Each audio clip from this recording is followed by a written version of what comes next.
make the change for your kids first. Shh, another one. And what I mean when I say that, when you decide that you're going to start to take more mastery over oneself, when you go, I'm gonna take a mastery over myself now. I'm gonna become more. Don't let all these other external things get to me. I'm not gonna let nobody get to me. I'm gonna be in my Zen state. I ain't gonna let the boss at the job. I ain't gonna let my man, my woman, my husband. I ain't gonna let them get to me. No. I'm just gonna be in a Zen state. I ain't having it no more. And that's fine. And what I would challenge us to do is to start with our kids with that mindset as well.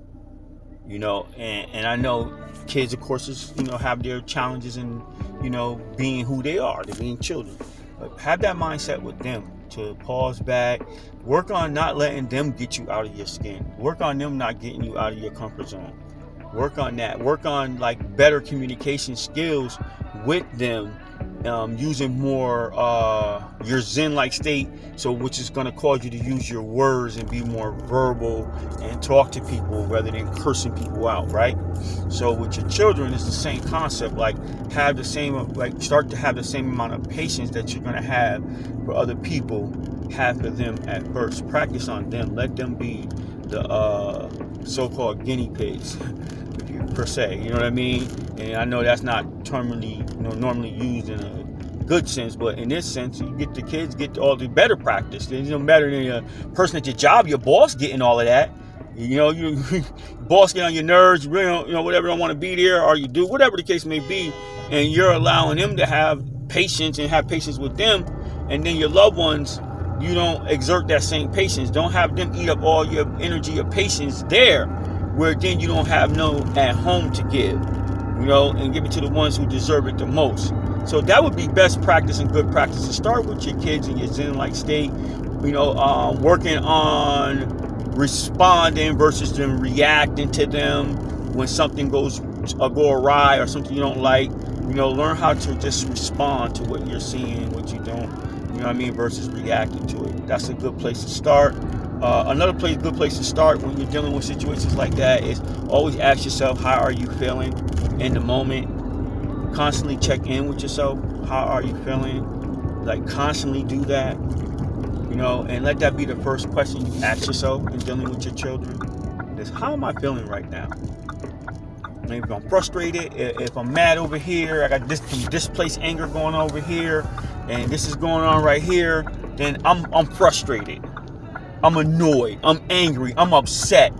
I'm mad. Whatever that feeling that you have, tell yourself, be honest with yourself in that moment. And then when you deal with your children, you'll know that you don't want to give them any of that energy of how you're feeling. Matter of fact, you can then tell them, hey, mommy is upset right now. I'm frustrated right now. And we do that. I had a long day. We're constantly reminding them of that.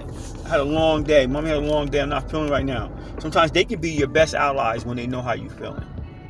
They tend to be your best allies when you can be open up to them instead of reacting to them and what they're doing. You start to respond to them and have conversations and ask them. I'm sorry, the lighting is kind of going dark. I'm going to get a tunnel while I'm parking. But ask them, let them know, cue them in how you feeling, what's going on with you. And, and they can help and aid you in that. But, I'm rambling a little bit in this one, but just the cuss of it is just basically saying that when you want to start to change, you're getting to your mastery of self and being your more Zen-like state, and you're not going to let people get to you. Just say, start with your kids. If considering the fact you have children, you have grandchildren, whatever, start with them first. Start with your family. Start with your spouse. Start with your mate. Start with your girl. Start right there. Start right in home, right? They say charity starts at home. Start at home. You know what I mean? What better place to start than at home? So sometimes we don't realize we give other energies outside of our home. We just don't, sometimes we don't acknowledge it and realize it. So it's always good to have a reminder. So that's my empowerment message for today. I'm your host, Universal, The Way Out Podcast. Please like, share, and subscribe. This video is mad long because I rambled on more than I thought that I would. But I hope you got the message. You know what I'm saying? And also keep this empowerment train moving. Peace. Love.